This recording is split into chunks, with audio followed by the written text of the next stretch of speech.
መርፌ አይጠቅመን ቦትተን ቀርተን ግጥማዊ ውበትን ለማምጣት ገጣሚው በራሱ የሚፈጥራቸው መሆን የለባቸው።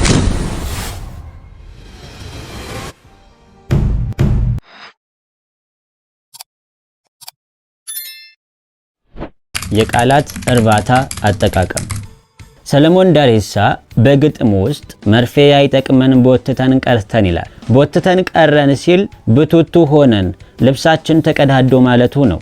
ምናልባት ሌላም ማገላለጽ ሊኖረው ይችላል እኮ። እስከ መቼ ጦነቸው ጡንቻ ስለማውጣት ጡንቻ ከሚለው ጦነቸው የሚለውን ተጠቅሞታል። እንደዚህ ቃላትን መጠቀም የገጣሚው መብቶች ናቸው። በግጥሙ ላይ ለጌጥ አይደለም የሚጠቀምበት ለውበትና ዋናው ግን የሚፈልገውን ምስል በተደራሲው ህሊና በተደራሲው ልቦና ውስጥ ለማስቀመጥ እስከረዳው ድረስ እንጂ እንቅፋት እንዲሆን አይደለም። ግጥማዊ ውበትን ለማምጣት ምስልን በተደራሲው ውስጥ ለመፍጠር ቃላት ዋናው ነገሮች ናቸው። የቋንቋው የአገባብ ስርዓትም ስላለ ግዴታ አዲስ ቋንቋ ወይም ደግሞ አዲስ ቃል መፍጠር አይቻልም። እነዛ የመረጥናቸው ቃላት የታወቁ ቃላት ሆነው ግጥም ውስጥ ሲገቡ ግን ልዩ የሆነ ስሜት ይፈጥራል። ልዩ የሆነ ምስልን ይፈጥርልናል። ቃላቶችን አድማጩ በዚህ ግጥም ውስጥ እንደዚህ አይነት ቃላት ይኖሩታል ብሎ ስለማያስብ አዲስ ቃላት መስለው የመታየት ባህሪ ያላቸው። ዘወትራዊ ቃላትን ባልተለመዱ አገባብ ስሜትን አልቆ ማቅረብ፣ ለዚህ ደግሞ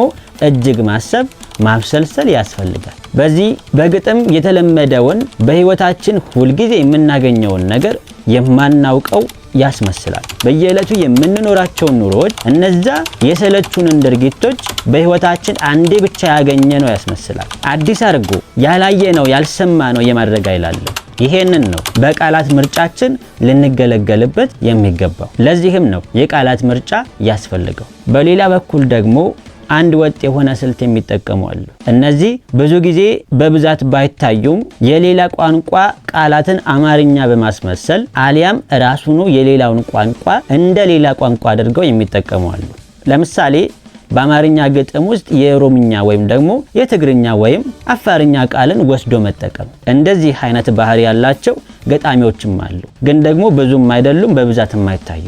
ግጥም የአጻጻፍ ነፃነት ያለው የስነ ጽሁፍ ዘርፍ ነው። ይህም ከድምጾች ከቃላትና ከሐረጋት ቅርጽ ከቃላትና ከሐረጋት ቅደም ተከተል አሰላለፍ ረገድ ይታያል። ገጣሚያን ይህንን የሚያደርጉበት ምክንያት ደግሞ ብዙ ናቸው። ከነዛ መካከል የተለየ ግብን መምታት ሲፈልጉ፣ የተሻለ መንገድ ይህ ነው ብለው ሲያምኑ፣ የሚያዋጣኝና የሚሆነኝ የስነ ጽሁፍ ስልት ይሄኛው ነው ብለው ሲወስኑ፣ በስነ ግጥማቸው ውስጥ አንድ ፋይዳ ሲፈልጉ፣ ሌላኛው አንዳንድ ጊዜ በቃላት ውስጥ የሚገኙ ድምጾች የተለመደ ቅርጻቸውን ለውጠው ሊገኙ የሚችሉበት ቦታ ሊኖር ይችላል። ምናልባት ከላይ ሳንገልጸው ያልቀረንም ይህንንም ለማድረግ ገጣሚው የራሱ ምክንያት ሊኖረው ይችላል።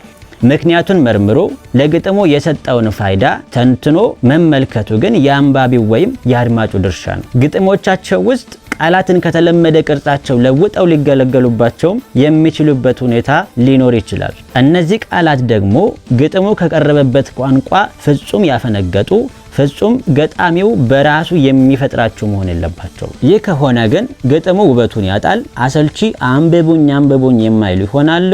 አንባቢያኑ የቃላቱን መነሻ ፈልገው ይሄኛው ቃል ከዚህኛው ቃል ላይ የተመሰረተ ነው ብሎ ለመናገር የሚያዳግቱ መሆን የለባቸው። ከላይ የጠቀስነው የቋንቋ አገባብ ብለን ስንናገር የነበረው ደግሞ በዚህ ላይ ገጣሚው የቋንቋውን የቃላት ክፍሎች ቅደም ተከተላዊ አሰላለፍ ላይከተል ይችላል። ለዚህ ከሚያበቁት ግጥማዊ ፋይዳዎች ውስጥ ደግሞ ምቱን ለማስተካከል፣ ምጣኔውን ለመጠበቅ፣ ዜማው የተስተካከለ እንዲሆን፣ የቤት አመታት ስልቱን ለማስተካከል፣ አዲስነትን በመፍጠር ስሜትን ለመግዛት የሚሉት ይጠቀሳሉ። ስትመለስ ማታ እመጋላ ውላ ወደ ቤቷ አንድ አባ ጫቷን ይዛ እያለ የሚቀጥለውንም ግጥም ያነሳንበት ሁኔታ አለ። ልብ ማለት የሚገባን ግን ዝም ብሎ ነፃነት አለ በሚለው ሰበብ ብቻ የሚከናወን አይደለም። አንድ ሊመታ የታሰበ ሊደረስበት የተፈለገ በግጥም ውስጥ ሊያስተላልፍ የፈለገውን ቁልፍ ነገር ሊፈጥረው ያሰበውን ግብ መኖር አለበት። ከዚህ ውጪ ዝም ብለን የምንጠቀምበት ከሆነ ግጥሙን እንደ ግጥም ሊያሰኘው ይችላል። አድማጩን ሊያስከፋብን ይችላል። ወደ አልተፈለገ አቅጣጫ ሊወስድብን ይችላል። ስለዚህ ለምንመርጣቸው ቃላቶች ጥንቃቄ ማድረግ ይገባል።